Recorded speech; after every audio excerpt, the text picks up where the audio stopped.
Years ago, I used to be an avid churchgoer. I believe in God. I believe in Jesus. The whole Christian thing. Yep. Uh, but me and the pastor, there towards the end, I went there for several years. And, we had a lot of the same beliefs. You must be born again. True. It's biblical. But then, what we started having conflict in was with dogma. And I've always taken a very literal approach to the Bible. And he was a Calvinist. Did a lot of Calvary Chapel stuff. A lot of Chuck Smith stuff, the teachings of Chuck Smith. I'll tell you what, Chuck Smith single-handedly cured insomnia. If you ever watch one of his videos, it will bore you to tears. He could have been another L. Ron Hubbard had he been more inspiring. But there's three things that basically, when it comes to dogma, that different denominations will argue about.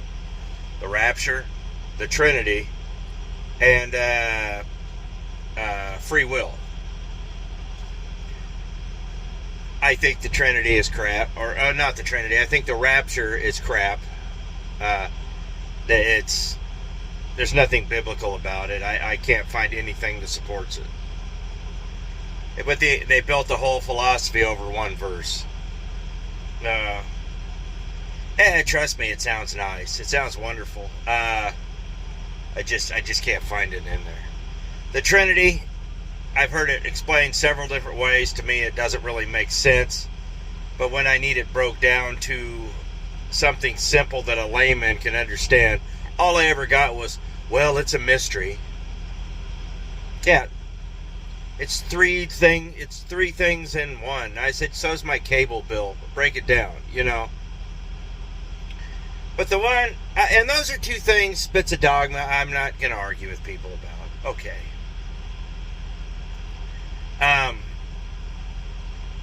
But the other one was free will. And this, I think my pastor was about to fist fight me on this. I've never seen a man this. We got in an argument over free will. Everything was predestined, according to them. You are predestined. I said, what? So me being here tonight was predestined? He goes, yes. Everything. I said, well, what about free will? Well, you're really taking it out of context. I'm like, it doesn't make sense. I said, so basically in the Garden of Eden, Eve was predestined to fall? Of course not. The tree of good and evil was there because in order to have true worship, a man had to exercise his free will in order to worship God truly. That's why that was there. They had to make one conscious decision. That's all they had to make. One conscious decision. And they could live forever and live in paradise. Well, we know what happened there. Of course, and their offspring, which is us, has really mucked things up. But we get in this discussion. Now, a good discussion about Christianity and what word am I looking? Theology. Is that the word? Maybe. When you have a good discussion, iron really does sharpen iron, as the Bible says. And everybody walks away better. But I was young and brash. And I was taking the words of Paul when he says, basically question everything. Test the doctrine to find out if it's sound. You should, that you got to question everything. You have to find out for yourself. Is what Paul was saying. And if it quacks like a duck and walks like a duck and swims like a duck, it's a duck. And if it walks like a dog, it's not a duck. So we get in this discussion about predestination. And it became ludicrous. They're like, well, it's a mystery and blah, blah, blah. And what the Greek really means is, and I was like, stop. I don't want to hear any kind of mumbo jumbo. The Bible isn't up to private interpretation. That's scriptural. The Bible was written for simple people. It was written for idiots. It was written for us. And, so we're getting into this, and I don't remember exactly what he said. I'd have to think about it. But he says, you were predestined, and I'm like, wait a minute. What you just said violates basically the Bible. Well, how is that? He said, because God said his desire is all flesh be saved and none, go to hell. That all man be saved. Men, women, everybody be saved. He doesn't want anybody condemned. So why would we be predestined to go to hell? Well, they really couldn't answer that one, and they went on with a little more. Well, what he really means is, I said, stop. I said, so basically, out of this whole organization, I got that, well, basically, at this point, and this is where I went wrong. I said, because everything is predestined, I was predestined to do this. He's like, what's that? I'm going to sleep with your wife and steal your car because I am already forgiven. Nope, sorry, I'm forgiven.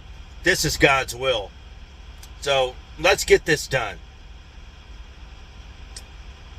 And that pastor, I've never seen a man with more contempt seething at me. I remember looking at him going, something happened. I broke the man. I don't know what happened. I learned a very valuable lesson that day.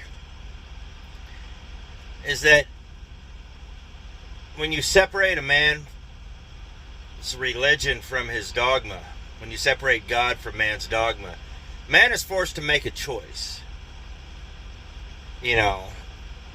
That's why if you ask a Mormon, what do you prefer?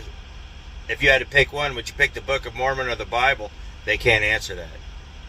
They can't. And there's several examples like this you can look up and find. And I just, it wasn't too long after that me and the church, we just kind of separated. We didn't talk a whole lot about stuff of that nature after that. But I'll tell you what, it was never the same after that. So, sometimes you just got to keep your opinion to yourself. But sometimes you have to press in a point and make things personal, because when you back someone like a pastor into a corner and give him nowhere to go, you have forced his hand. You have forced him to defend his position. And the Bible says, we are to be ready in season and out of season. He wasn't ready.